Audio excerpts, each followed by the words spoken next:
A palavra Evangelho é de origem grega e significa boa notícia ou mensagem de alegria. No Novo Testamento, entendemos por Evangelho a própria pessoa de Jesus. Jesus é o Evangelho do Pai. As palavras e os atos de Jesus, os seus ensinamentos e exemplos, a sua paixão, morte e ressurreição. A Igreja sempre defendeu que os 4 Evangelhos têm origem apostólica e que ocupam o lugar mais importante entre os livros da Bíblia, já que são o testemunho principal da vida e da doutrina de Jesus Nosso Senhor.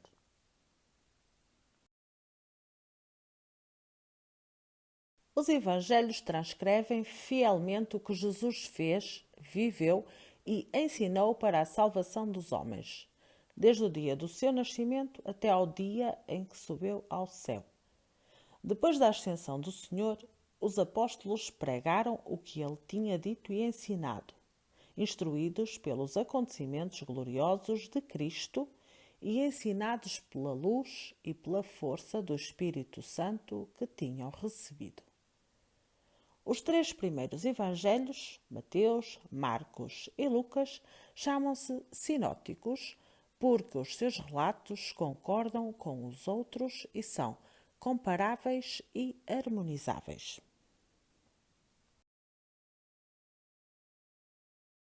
Evangelho de São Mateus. Destinado principalmente a ser catequese para fiéis provenientes do judaísmo, o seu maior interesse é provar que Jesus é o Messias, esperado pelo povo de Israel. Este Evangelho apresenta Jesus como o grande mestre, com autoridade para interpretar a lei de Deus e ensinar sobre o seu reino. Evangelho de São Marcos.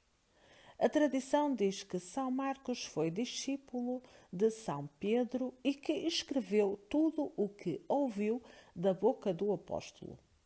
Há quem afirme que foi o primeiro evangelho a ser escrito, cerca do ano 44, embora outros proponham uma data posterior à destruição do templo, no ano 70.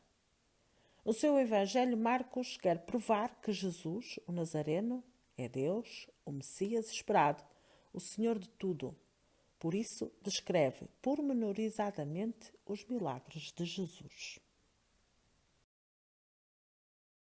Evangelho de São Lucas. Lucas foi discípulo de São Paulo. Era originário de Antioquia. Apresenta Jesus não somente como o Salvador prometido de um povo, Israel, mas também como o Salvador de todo o género humano. É o Evangelho que mostra um interesse especial pelo aspecto histórico da vida de Jesus.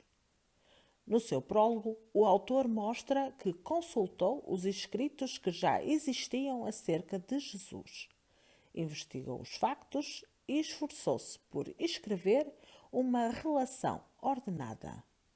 Por isso, contém mais dados sobre o nascimento e a infância de Jesus, tal como o do seu precursor, João Batista.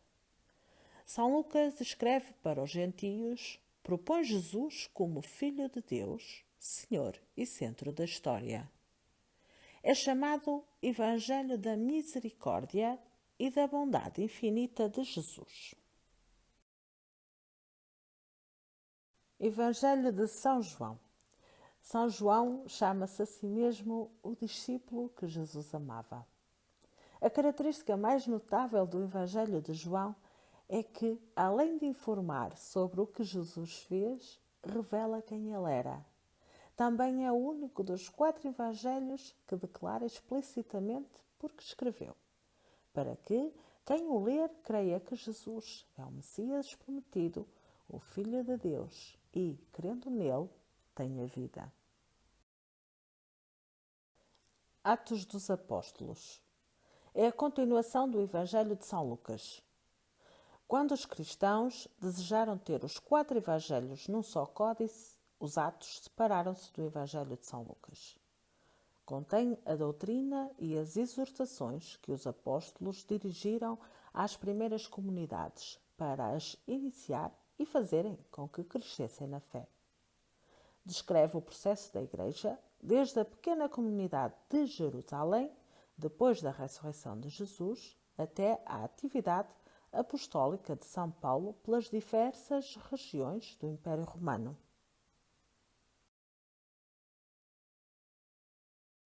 As cartas ou epístolas são cartas dirigidas por alguns dos apóstolos a comunidades ou a indivíduos do seu tempo.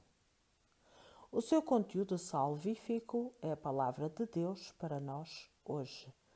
Além dos 4 evangelhos, o cânone do Novo Testamento contém as cartas de São Paulo e outros escritos apostólicos sob a inspiração do Espírito Santo.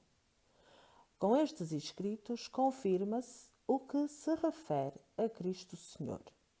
Declara-se mais amplamente a verdadeira doutrina, manifesta-se o poder salvador de Cristo, contam-se as origens da Igreja e a sua admirável difusão, e anuncia-se a sua consumação gloriosa. Cartas de São Paulo. A primeira figura da Igreja como escritor e apóstolo é São Paulo, que antes se chamava Saulo. Era judeu e tinha nascido em Tarso, província da Sicília. Segundo o seu testemunho, era fariseu, falava aramaico e grego e pertencia à tribo de Benjamim.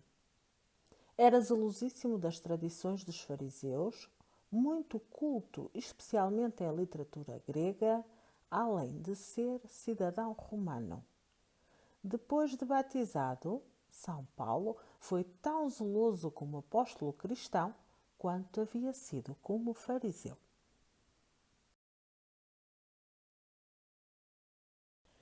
Classificação das cartas. A São Paulo são atribuídas 13 cartas que se catalogam em 4 grupos. Cartas soteriológicas. Chamavam-se assim porque tratam diretamente da mensagem de salvação. São 4: Romanos, 1ª e 2ª Coríntios e Gálatas. Cartas cristológicas. Tratam diretamente da pessoa de Jesus. São 3: Efésios, Colossenses e Filipenses. Cartas escatológicas. São as que se referem às coisas últimas da história da salvação e da segunda vinda de Cristo. São 2: 1ª e 2ª Tessalonicenses. Cartas pastorais. Chamam-se assim porque contêm o ensino do apóstolo sobre as responsabilidades de cada cristão, as relações de cada um com a comunidade, particularmente de quem tem de guardar, guiar e alimentar os membros das igrejas locais. São 4: 1ª e 2ª Timóteo, Tito e Filémon.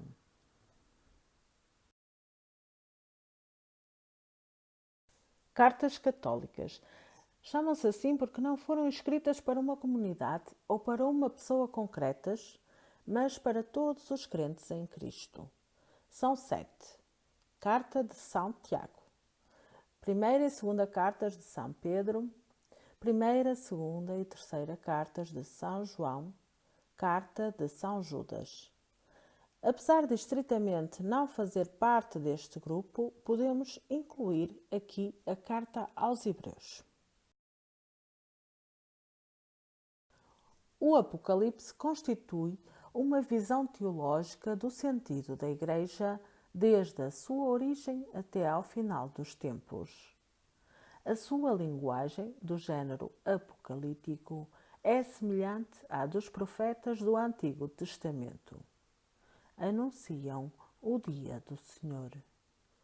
Como eles, João trata especialmente de 3 coisas: as perseguições contra a Igreja, infidelidades e apostasias delas, a derrota dos adversários, o advento de uma era de paz e de felicidade para os seguidores de Cristo que formarão um novo céu e uma nova terra.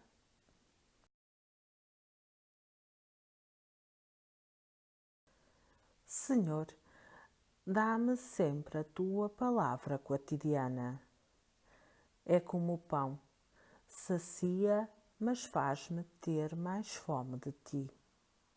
É como a água, rega, refresca, fecunda, limpa e estimula a ânsia de ti.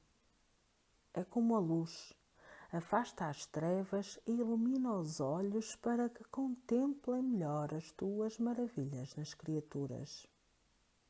É como uma voz misteriosa e penetrante. Pergunta e responde, entristece e alegra, apaga o sofrimento e abre a esperança. É como uma espada de dois gumes, penetra no íntimo do ser, fere e sara, angustia e liberta, inquieta e atrai a paz. E, quando fere de morte o homem velho que existe em todos nós, alumia o homem novo, criado na verdade e na justiça, na liberdade e na verdade de Cristo.